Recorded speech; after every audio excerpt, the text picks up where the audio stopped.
And Hello. hello, hello. Happy Monday. Happy Monday. Cheers to a new week. I hope you had a really great Easter. Our new B&B. So this is beer and booze today. I hope Catherine shows up today, and then we can show her, like, hey, you actually really weren't far off. But I'm using one of my new favorite things that I found when I was shopping with Sheila. Oh, wow. Well, okay. Show us your favorite thing. I don't know. You won't be able to see the Oh, it's etching. Etching, yes. But you recognize that base? I got a pair of Fostoria iced tea glasses. Oh, actually, it looks familiar to me. It looks familiar to me. I'm pretty sure I had something similar of a Fostoria candlestick once, but I do not know. I think I have candlesticks that are very similar that I got from the other Angela, dear Angela. Mm-hmm. I think that was the first piece of Fostoria, and now I have a couple pieces of Fostoria. Yeah. Hey, Joyce. Hello, everyone coming in. Hello, Leanne. I'm so happy you're here. Sheila. But guess what the etch on this is? I can't guess. We'll be here all day. Let's see if I can get it to come. No, after I drink some more, we might both see it. But it's Heather. No. Oh my gosh. I should have guessed that. I didn't know there was such a... I mean, I have a book of etching, like, patterns, but I haven't really, like, looked through it. But when I was like, I have to get those. Yes. I have to get That's awesome. Now I'm really curious. I want to see this Heather pattern without the drink in it so I can see what it looks like. Well, I could go. I got a set of two, so I could go get the one that doesn't have anything in it later. Hey, Twist.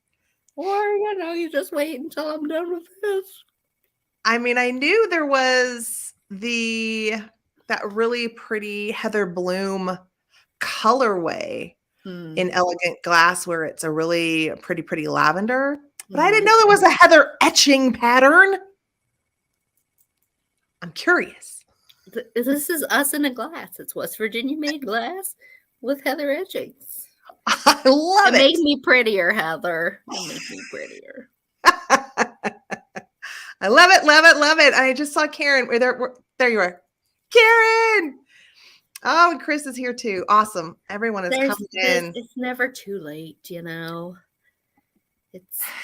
how was your Easter or your celebration of spring or your Passover, whatever you celebrate? How was everyone's holiday? I just love to celebrate the return of living green things. Yeah. Like, I love flowers so much, and I'm actually going to try and plant some at my house this year. Mm-hmm. Actually, I currently have 3 rose plants in my basement, and they're going crazy.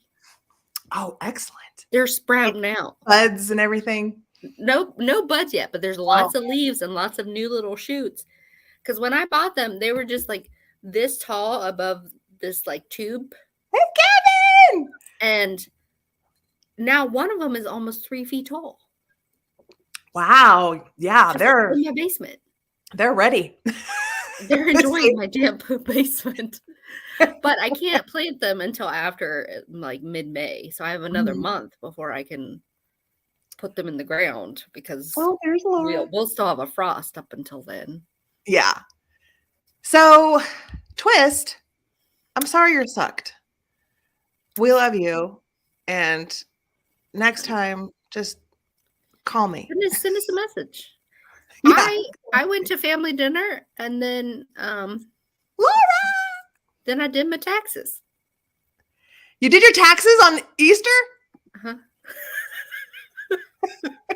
I guess when you got to do it. I had the time. I had the paperwork. I had to do it. And I don't have children, so like they were starting the egg hunting part of the festivities, And I just, I was like, okay, this is the perfect time for me to slip away, sit down, and just stare at a computer. So that's what I did. Good for you doing your taxes. So really, like, I stare at a computer a lot. So, I mean, right. I was stuck. I was like glued to my computer at work today. I could not get up. I could not do anything. So I was ready for a break. It was so nice here today. Yeah, it's pretty nice outside. I didn't really go out much. I had to go to the post office, but I was. Twist, do you have my email? Twist, are you on Instagram? You can always Instagram us.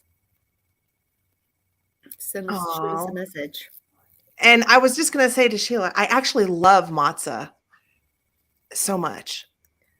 I don't know how to make. Do they make gluten-free matzah? A good matzo ball soup, but I grew up in Los Angeles, and there'd be some delis that would make amazing matzo ball soup. So good. I loved it. Oh, I'm sorry you have a headache. Yeah, mine wasn't too bad. I think I got it done in like 2 hours. You know, it helps when you don't make a lot of money. Makes taxes very simple. Here's hoping next year it's more complicated. Cheers to that, Angela.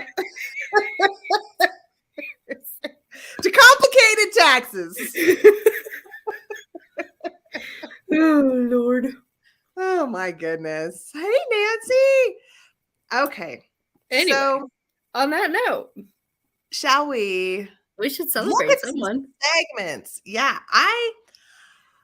This is a photo I grabbed from one of our YouTube friends, Julie, over at Day Trip Vintage.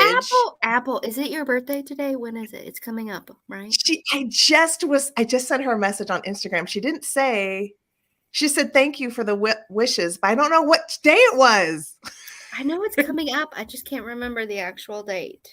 What's the day? We want to know. Actually, that's what I loved about this basket, Apple, was I loved. Whoops, I am just clicking all over people. Okay, I knew it was close to 420. I was like, but I couldn't remember on which side of it. Oh, okay. Well, we still got some time then. I'm gonna Apple, I'm gonna try to find time to work on what you asked me for. So here's hoping. Now that life is calming down. Yeah. Here we go. Awesome.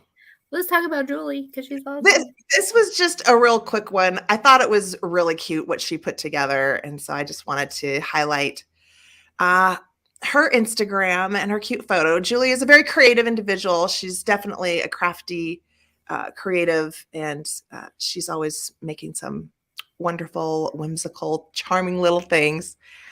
And so I thought I would share this little basket. Speaking of baskets, did you see Susan's video about baskets? I don't see her in the show. I did. I just, like she and I have very different aesthetics, but I really like the way that she just went for quantity and made it work. And I love it. So, but if you see behind her, she did a video about, she counted all the baskets in her house. Yeah.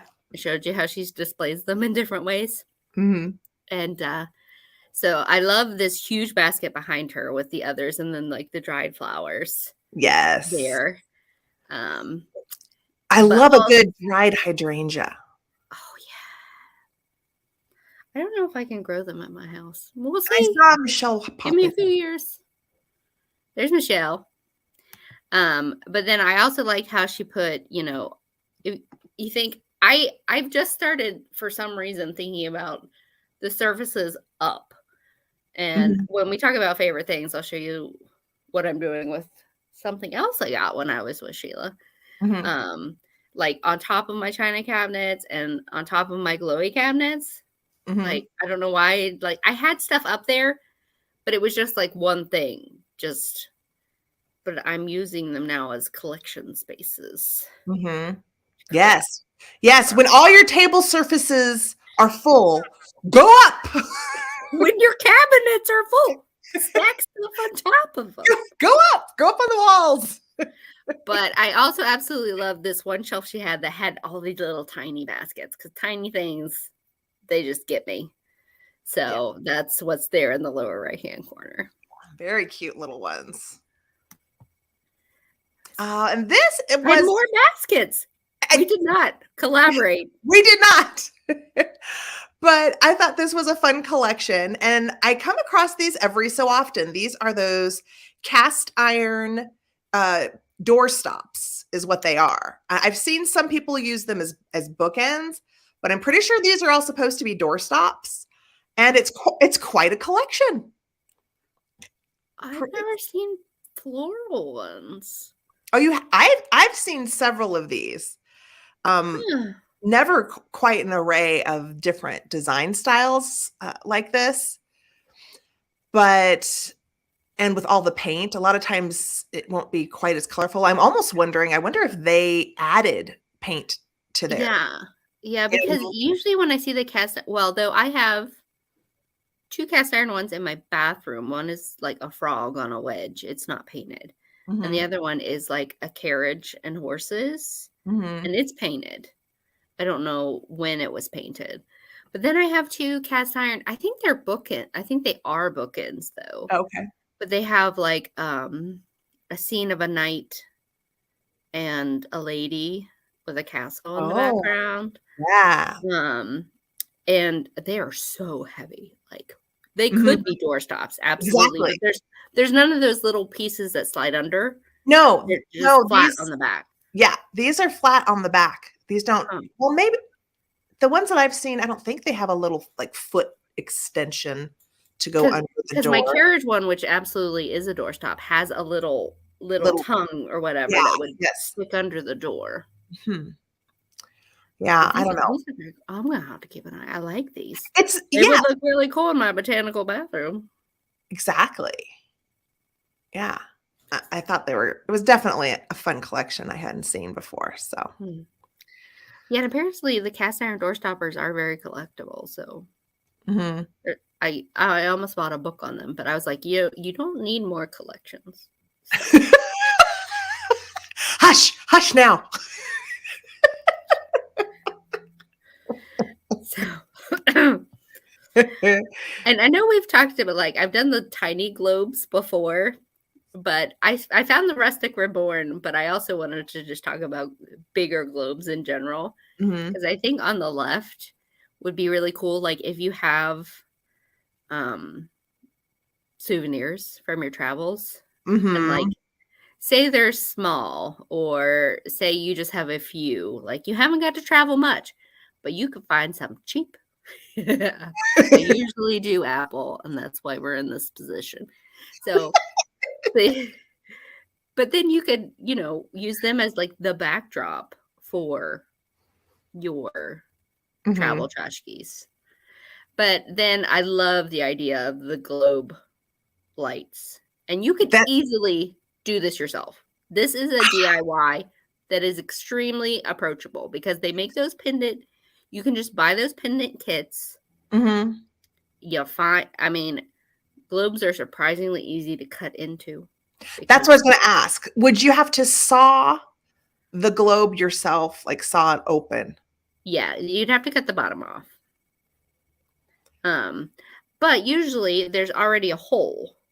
So as long as you can get like a little jigsaw in there or something, it would be relatively easy to do. And you'd have to clean it up a little bit. But I love how they poked holes around different continents. That's really cute. Yeah, I'm just noticing that now. And I found this because this has been on like my Pinterest upcycle board for probably ages. And I was like, oh, well, let me do that. Yeah. What do you have your eye on, Sheila? Some new goods. Well, for me, if a globe is outdated, I think it's fair game, because like if it has the USSR on there, that's no longer applicable. Well, a lot of people like those because it's of a certain era, so they actually look for that. But there are so many. Do you know how many? Like every school had one, and then they got new ones every year. So there's a lot Yes. of globes available. It's not something that's going to be scarce. And sometimes you end up finding ones, like I found some vintage ones, but I wouldn't buy them because the equator sticker or something was like pulled off, and so it didn't. Yeah. It wasn't that great. This is perfect for one that's already damaged. Like the Right. stand is broken, or you know. Yeah, because you wouldn't be able to see, you know, if that equator part was missing if it was up high. Mm-hmm. Yeah. It's more for aesthetics. Yeah. Okay. Next. Oh. I feel like So I have that card. I didn't find a tablescape, but I found the perfect place setting. I loved it. The chintz. I might have to start with that instead of whole tablescapes. It's so perfect. I love how they tipped the cup to put the Victorian calling card in it. I love the antique silver plate napkin ring. Loved it. Loved it all. So pretty. Yeah. Great use of a combination of dining ware, and it's just beautiful. Love it. So I picked a theme for my tablescapes, and it was peacock, because I'm thinking about when I'm done with my spring mantle, I want to do a peacock mantle, because somehow I've started accumulating lots of peacock things. And then I was like, you know what? Peacocks can be applicable for so many different holidays or reasons for a tablescape. Because the one here on the left, they're doing it for Christmas. Why not? Why not? The one on the right is just for a dinner. So it's very simple. Peacocks for every season. There's peacocks for every season. I want to do it for late spring, because that's when peacocks have full plumage. Whereas, you know, they lose them in the fall, etc. So, like, if it was Christmas, you would have to have a naked peacock.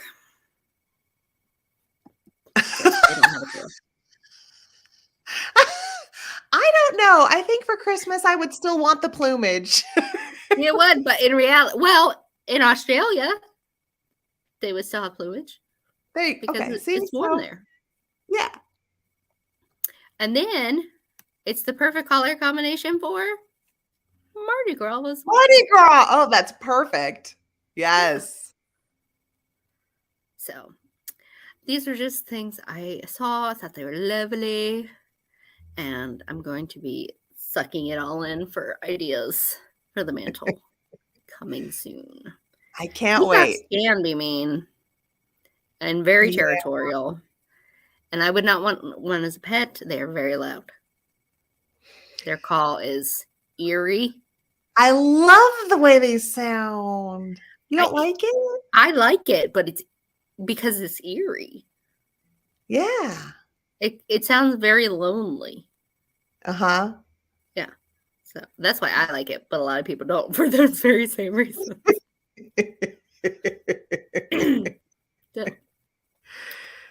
those are my tablescapes. Maybe that should be our call.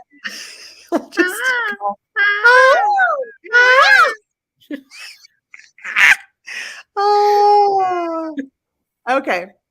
So I have two media musts, and the first one, I found this on one of the Instagram chains that I'm in. So I had never seen this before, but one of them, I don't know who picked it out.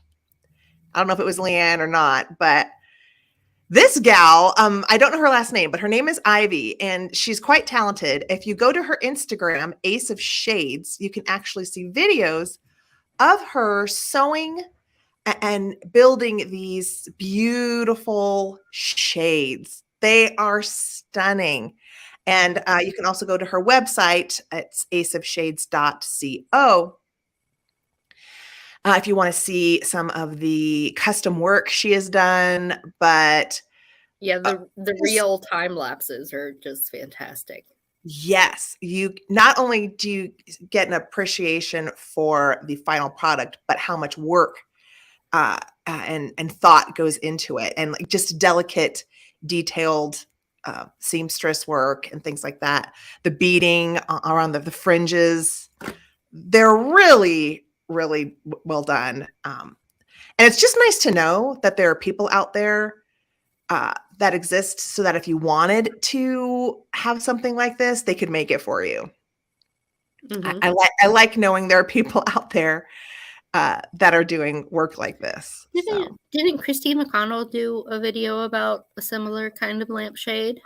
I don't know. I don't remember one, but it's that I might have missed it. Yeah. And she goes through the whole process. Like, so if you are thinking about it and you want to give it a try, there you go. Mm-hmm. It's a lot of work, though. There's a lot of hand sewing. Exactly. There's, headache. Nothing I would ever try to attempt. And those trims and stuff are not cheap. Yeah. Yes. Yeah. If you go to her website, you will see her work is. Given the cost of materials and time, it's appropriate. Yeah. It's appropriate. I completely agree. Oh, well, my medium-us is stuck in between yours. Okay. So this just debuted on Netflix 3 days ago. And I knew nothing about it when I started watching it. Then I got 3 episodes in, and I was like, wait a minute. This seems familiar to me for some reason. It's loosely based on real people. Actually, like two of the main characters, actually many of the main characters did exist, but it's taken from a historical novel. It's about 2 Americans who worked to smuggle people out of Nazi-run France in 1940. Okay. And in the year that they operated, they saved over 2,000 people, including Chagall and a number of other very well-known artists and luminaries. So it's Marion Fry, who's the guy looking very serious here to the right of the girl in the amazing red hat, is the real person, and he was the first American who Israel recognized as a hero of the Holocaust. Wow. So I went down a rabbit hole. It's kind of like Schindler's List, but it's not as dark. I mean, it's still dark. We're talking about the Holocaust, but actually just right before the Holocaust really got going. But I thought it was a good time to share it because Yom HaShoah, Holocaust Remembrance Day, is next week. So that's one of those things to watch. And it's only 6 episodes because it was, in real life, it was just the span of a year. So you're just watching the meat of the story. Okay. Yeah. And it will only ever be that. It's a limited time series. Mm-hmm. So here we go. Yours. All right. So this is my second medium. Laura. Yes. And the reason I'm like, I have to do this now is because I am also counting it as my favorite thing for this week because, okay, I'm obsessed. I'm obsessed with you, Laura. So Laura is an artisan who works with jewelry, but she does these awesome pieces with vintage and antique flatware, mostly spoons, but other pieces. And I was so obsessed. I got 3 spoon rings and one of her bracelets. I love them so much. So here's what I want you to do. You want to am I not subscribed? You want to go subscribe to her channel. She has been doing this for a while, but her YouTube channel is fairly new. So she has started doing sales. You can buy her work on her website as well.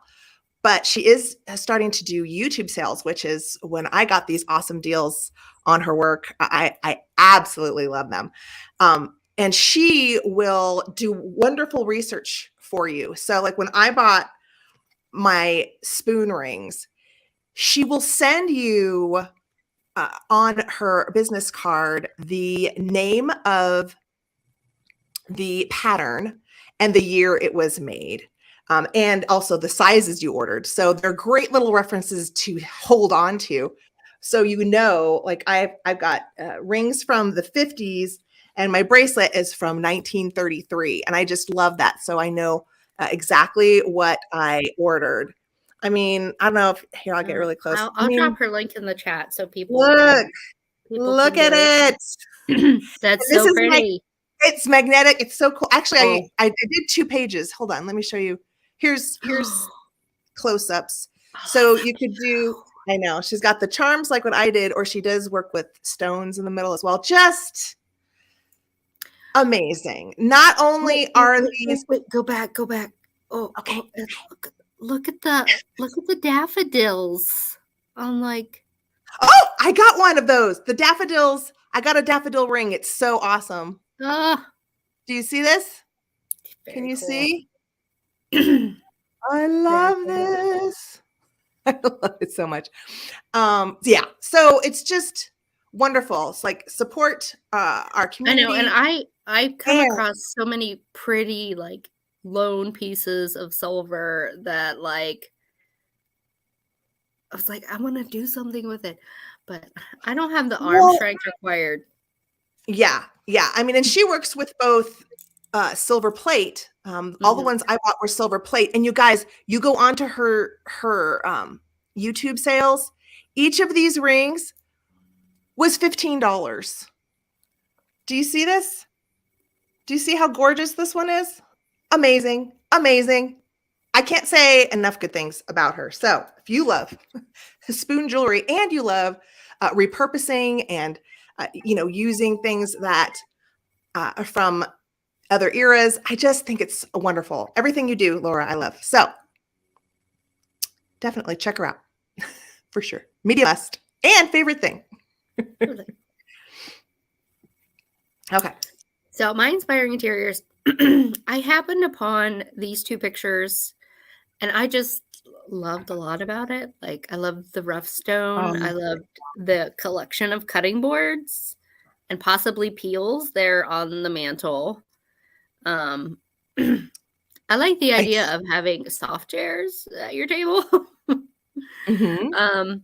But I also love the incorporation of like, old like architectural elements. And you see that old box there on the right-hand side next to that. Is that a sofa or a chair? I don't know. Yeah, one of the 2. Yeah. And then it's hard to see. I tried to find a picture of just this wall, but if you're looking at the cutting boards and you look to the right, those are a bunch of like corbels and architectural elements hanging on that wall, but they're like just cream. So they kind of blend in until you look closer. See what I'm talking about? No. So look at the right green chair. And then look above it on that wall behind it. It looks really like bleached out. What is it supposed to be? So where you see the cutting boards? Yeah.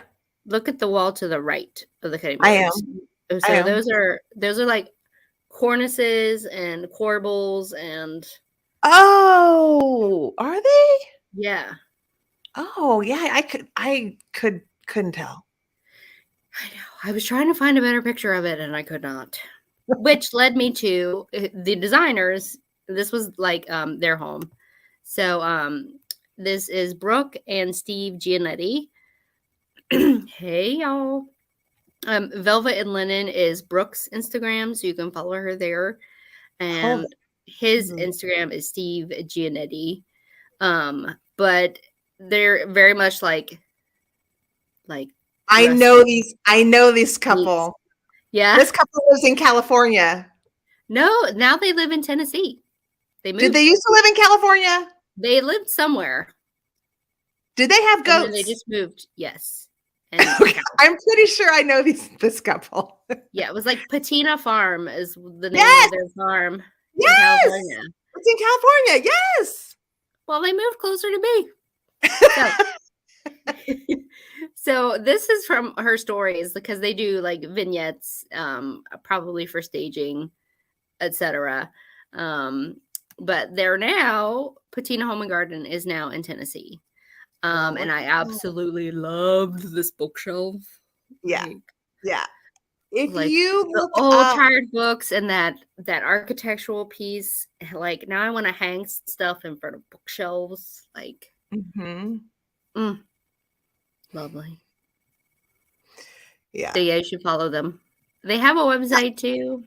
But yeah, their California house was literally, I was obsessed with it for years. So all of a sudden I'm like, wait a minute, I know this couple. I was looking at this, I was like, oh, this is right up Heather's alley. Like, yeah. Oh yeah. Yes. On YouTube, I can't remember what site is on it, but there is a full tour of their home in California somewhere on YouTube. And I don't know if it was Homeworthy or Quintessence, but one of the channels that I've already recommended to you. Right. You could probably find it on there. Let's see if the Google is. Mm-hmm. Oh well, Brooke has her own YouTube channel. At Home with Brooke and Janet. It's from Quintessence, yes. Quintessence. Yeah, it's great. But and I mean, Twist, you love Quintessence? I do too. So good, so good. It does. But so Brooke does have her own. Mainly seems to be.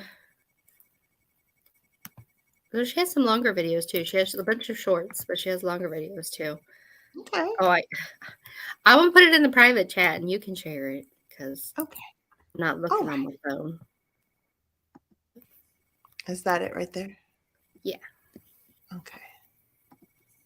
I am pasting. I think I got it. Okay. There you go. So now I'm going to have to go watch that too. Yeah. Because I want to see those architectural elements closer up. So here's hoping that's on there. Very romantic piece of property. You are going to love it. More things to fall in love with. Yes.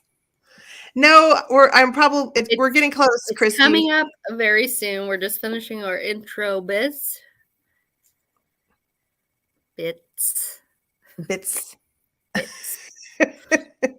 That word came out funny for some reason.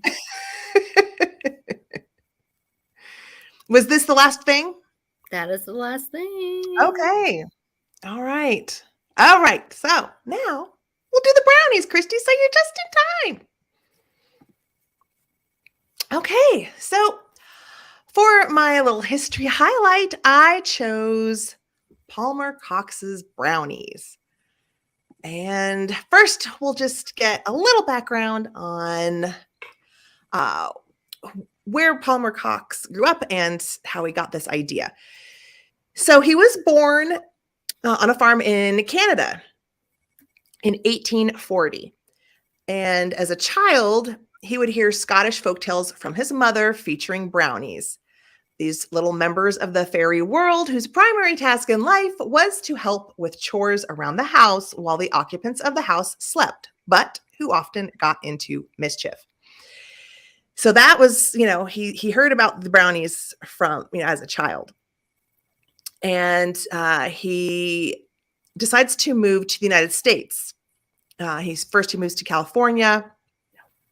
And then he works as a cartoonist and writes poetry for different publications in the San Francisco area.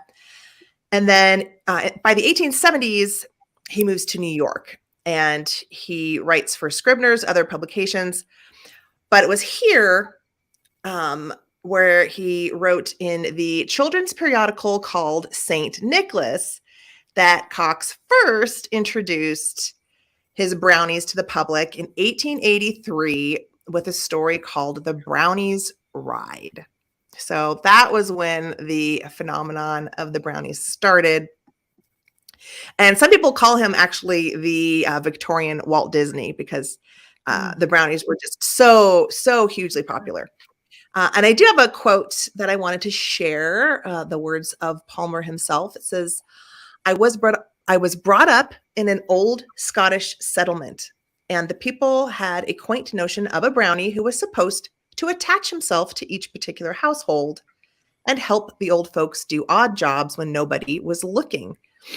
Brownies are imaginary little spirits who are supposed to delight in harmless pranks and helpful deeds. They work and sport while weary households sleep and never allow themselves to be seen by mortal eyes. So he's So quite a little vampires poet. can see them. Possibly. But and we're going to look at his very first book. So this was his first book, and this was published in 1887. The Brownies, their book. So this book, I was looking online. You can find it in various condition states, but you definitely are going to be paying, I think for the poorer conditions, you're going to be paying probably around $80 to $100. And if it's in really good condition, you'd be paying more. So these brownie books are pretty popular. And here's some more. He did 16 specific brownie books in total. And the first one was so popular, it sold 1 million copies. So, I mean, it really was huge. A lot of Victorian children and adults were loving the story of the brownies. Let's see. So before I go on to some of the illustrations, I'm going to touch on something that you might notice when you're looking at the illustrations. So Palmer drew each of the brownies with a distinctive physical appearance, representing either a different class, profession, or nationality. And unfortunately, there are some of his characters that depict racial stereotypes. So you might notice that in some of the illustrations I'm going to show you. It was not Cox's intention to insult. His interest was to accentuate the camaraderie between all the brownie brethren, no matter what their station, occupation, or nationality. And then I had a quote from historian Cecilia Capocci, who studied Cox, and it was part of the Haute Yamaska Historical Society. And the Haute Yamaska is actually the region of where Cox grew up in Canada. And she said that the brownies, even with the stereotypical illustration of some minorities, it portrays a sort of utopian society. And despite their cultural national differences, there was no problem with them all living together. They lived in total harmony. So I do think that his intention was to represent kind of more of like a Disney's It's a Small World look to it than more of a caricature than like, well, he was something with ill intent. Right. I think like his stories it was about the whole band of brownies, and they were all from different parts of the world, and they all, worked together and played together, and, when it got into their mischief all together. So I do think that is the positive part. You can look at it, but I just wanted to acknowledge that there are a few characters that you might not feel comfortable with, especially in today's age. So here is a cute illustration from Brownies at Home, one of his books, where they're getting into mischief.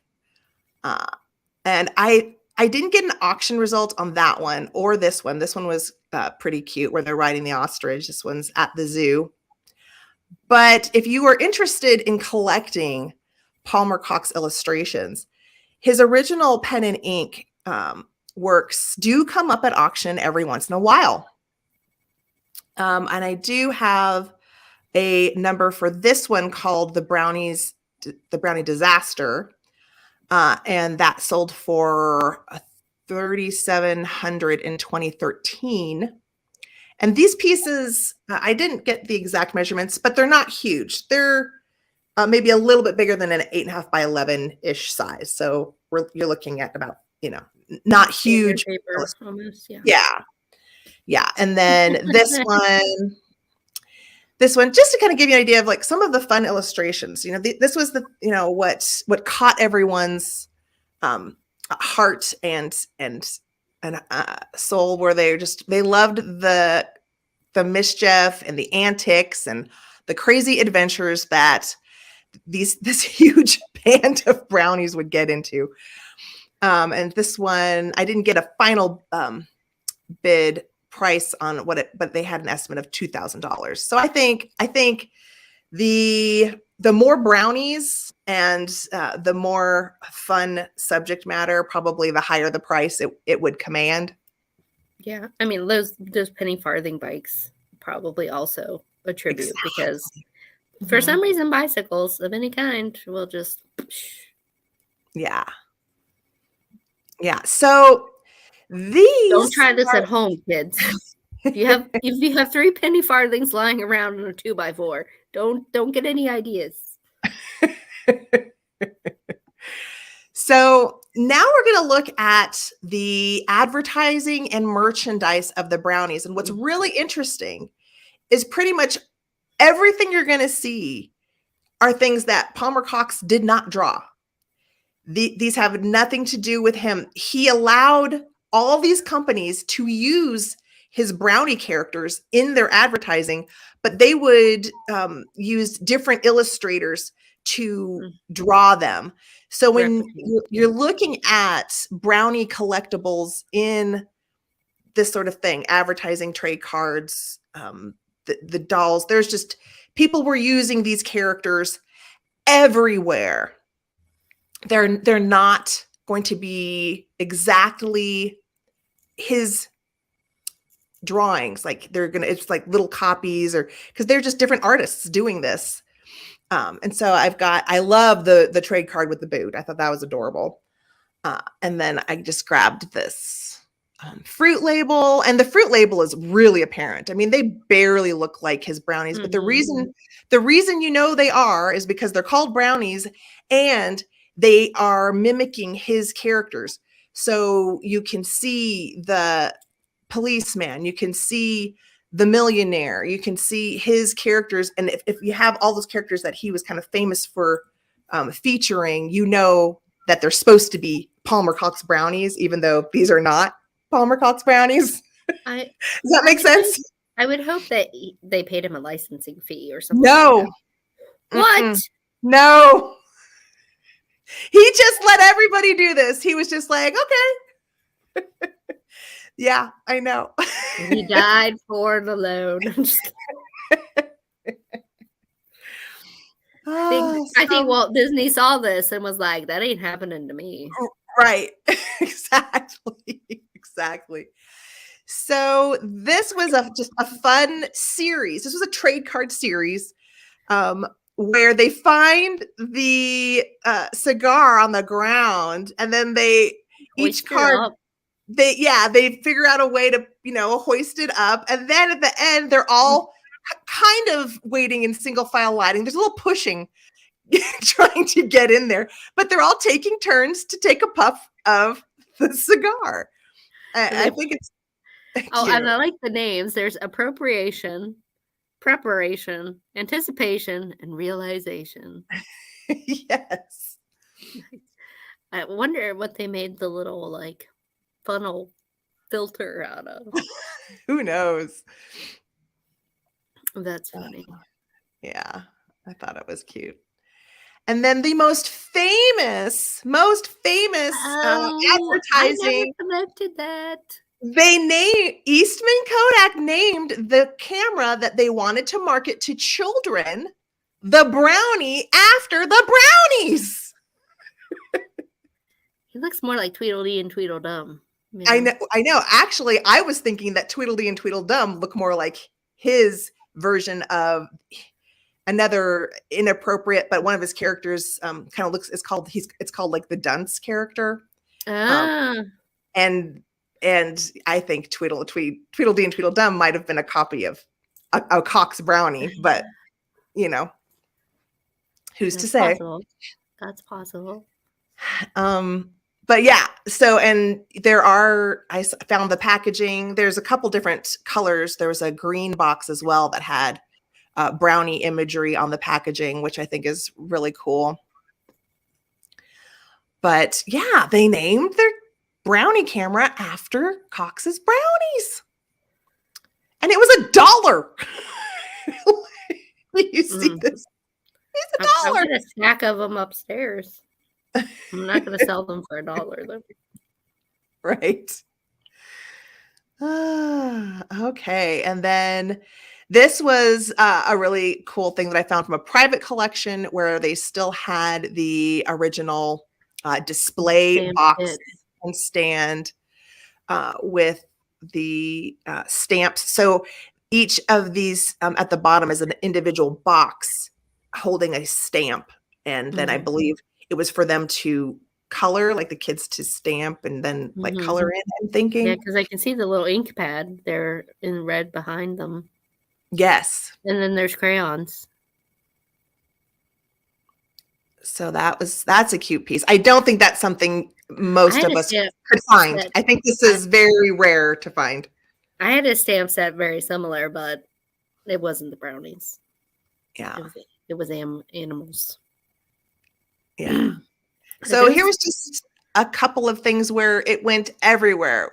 It was in children's stuff. It was in regular salt and pepper shakers. You've got andirons.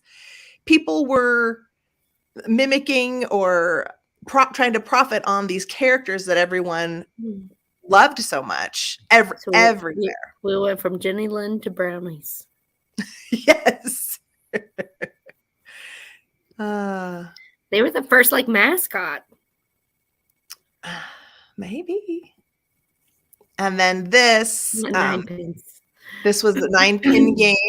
Yes, and this you can actually kind of see all of his pretty much the main characters that they would feature as like the main characters of the brownies. This is them. Yeah, from the stereotypical ones to the millionaire and Uncle Sam. So you kind of get an idea. But these were his. Oh, and there's the dunce right there in the red shirt with the little cone up that. So yeah, I mean, and there's the Scotsman in the back. I see the Scotsman. I like the Uncle Sam. It's looking shady. Yeah. So and I was just trying to grab all sorts of different collectibles that were out there. And these things were being made from the mid-Victorian era all the way through to like, I've got something from the 70s. So these Majolica characters, I thought they were interesting. They kind of look like his pixies, but are brownies, but they know that they're supposed to be because they're his characters. There's the cop, the sailor, the millionaire guy. But this one on the right, he looks like little Lulu or something with those eyeballs. I wonder, when did Monopoly come out? I don't know, but because they're millionaire. Yeah. Yes. They were influenced by that millionaire. Yes.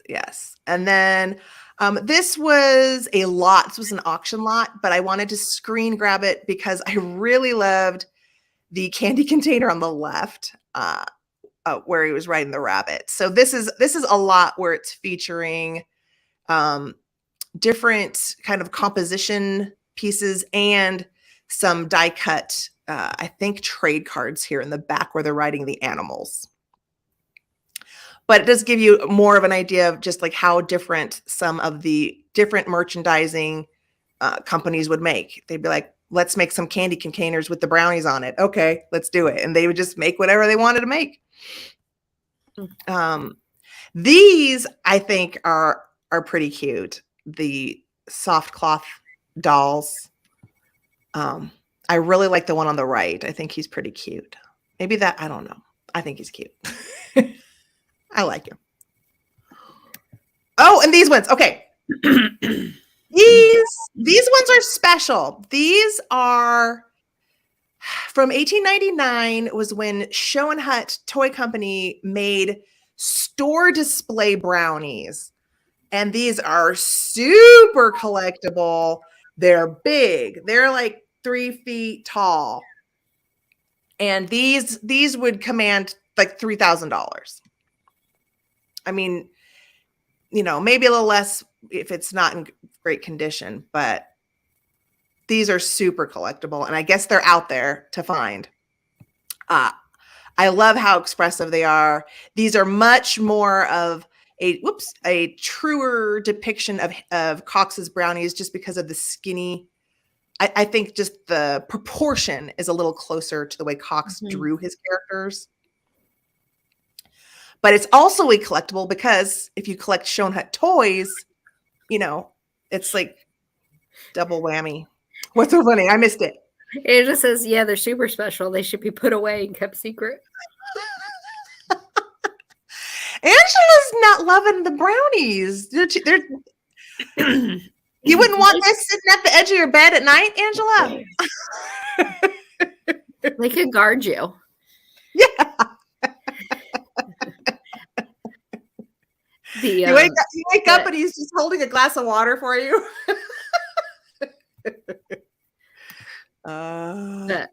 Milburn Pennybags, who was the guy from Monopoly, and he appeared in 1940. So this is well after. But if they were growing up, the Parker brothers around this time, I could see where they got the idea. Mm-hmm. And the police officer image too. Yes. You've got both the money bags and the police officer. Yes. So I just wanted to touch on, you can find recreations of these brownies, obviously from later Victorian era all the way up to these are 1970s collector dolls made by our John Wright Company featuring the Palmer Cox brownies. So yes, Catherine. Oh, Catherine's here. And then I think, is this my last one? I think this is the last actual is that a naked product. Behind? What? Over here? on this tapestry or whatever. I don't know. I know that's a jacket. That's the back of his jacket. Okay. What's happening? Angela, where is your mind going? But this is a really special piece from a private collection of a collector. And I wanted to show it because you can see from his living room the actual size of this piece. Wow. It's not like a scarf. It is a sizable tapestry, and someone made this. I don't know who. Yeah. But I thought it was pretty impressive to share. Another thing you probably wouldn't find yourself, but okay, now we're at the end. So eventually Palmer Cox returns to Granby, and he does build Brownie Castle in 1903. It had 17 rooms, an octagonal tower, and a stained glass windows featuring his brownies. And it does still stand today. The home featured a studio, which he called Brownie Land, with the artist's drawing table and desk and a window to view the garden. And it is where he passed away in 1924. That's cool. I mean, you can build a house with a tower. Do it. Yeah. I think he was doing okay, even without all that merchandising revenue that he could have gotten. So there you have it. Well, do you have a favorite thing? Because this was my favorite thing. Oh, remember? There's something I need to go grab that I can open. Hold on. Well, okay. I will go ahead and show you each. I want to just show you, just because this is my favorite thing. So this is the daffodil pattern from the 50s. It's got great dimension, so pretty. And then I also got from Laura the sunflowers. And this pattern is called April Sunflowers. And this is a different style. So this is the bypass ring, where instead of, meeting from end to end, it passes over. And then I also got this one, Narcissus, this pattern. Aren't daffodils in the Narcissus family? Yeah. And then this one was called, what did I pick? Marquee, the Marquee pattern. Oh yeah. I am so loving these, Laura. I'm gonna have to look later. Be like in 2 months when I catch up. I can't help myself. I'm like, oh my gosh, she's having another sale today. So I was like, oh, I'm late. So Okay. what are you opening? I'm opening a package from Miss Joyce in the chat.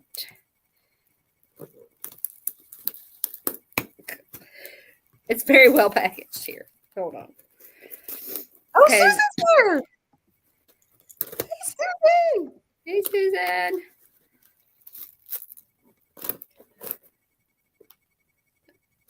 Jeez.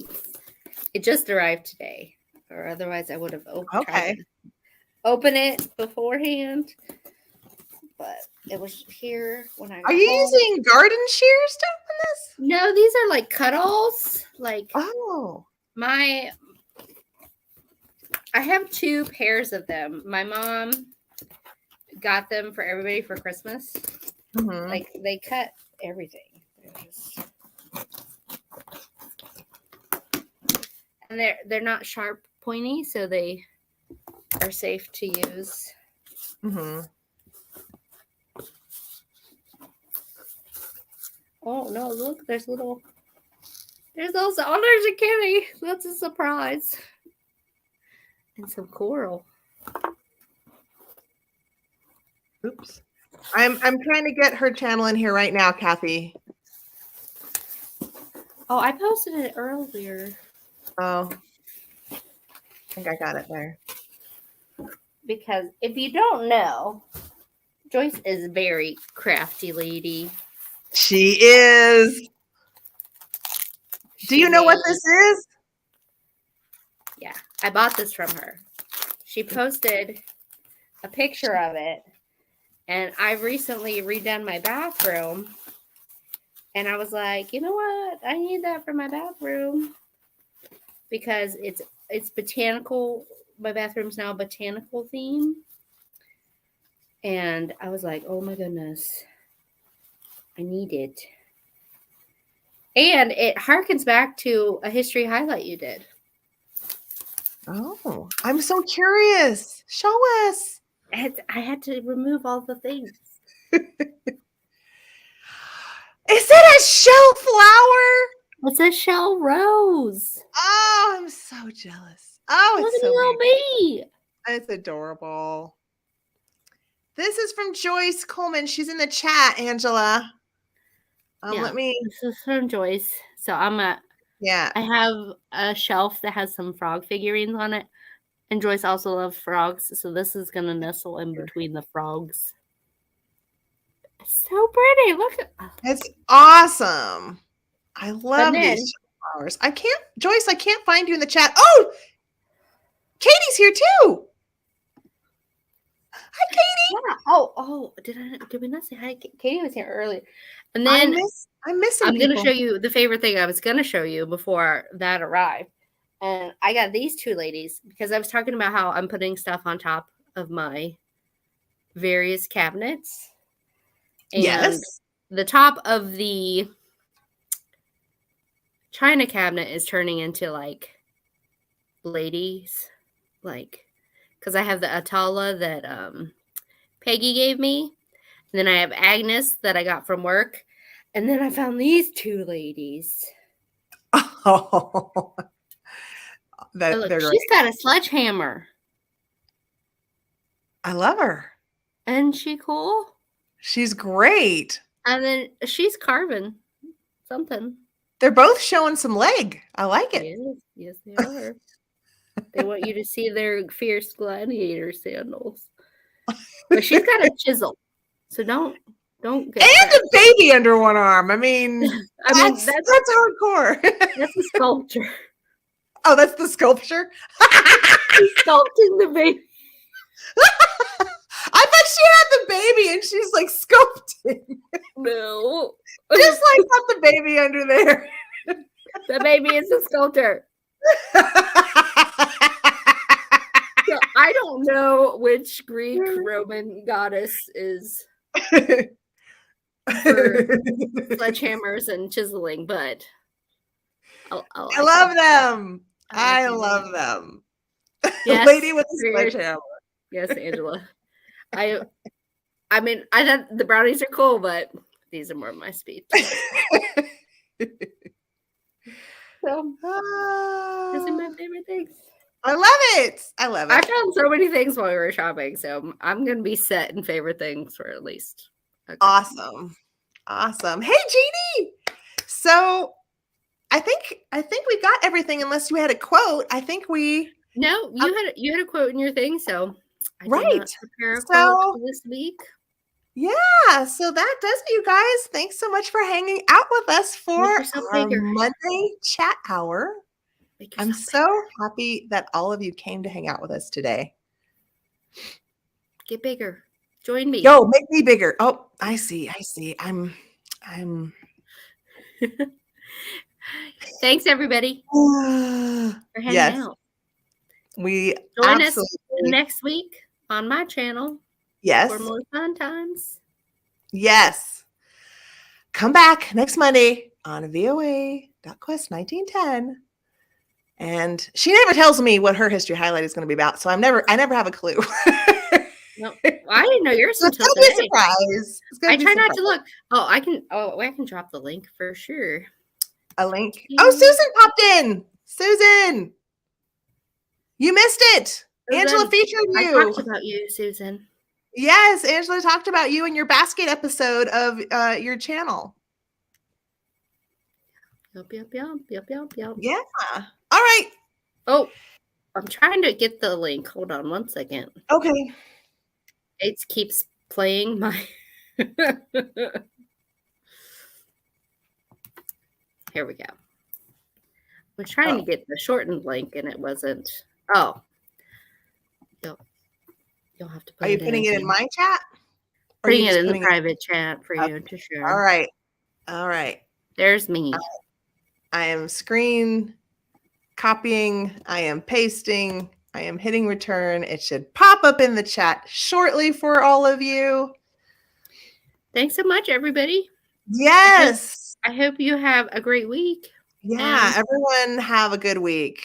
Good vibes for an awesome week. So see you again soon. Take care. Good night. And we'll see you next week.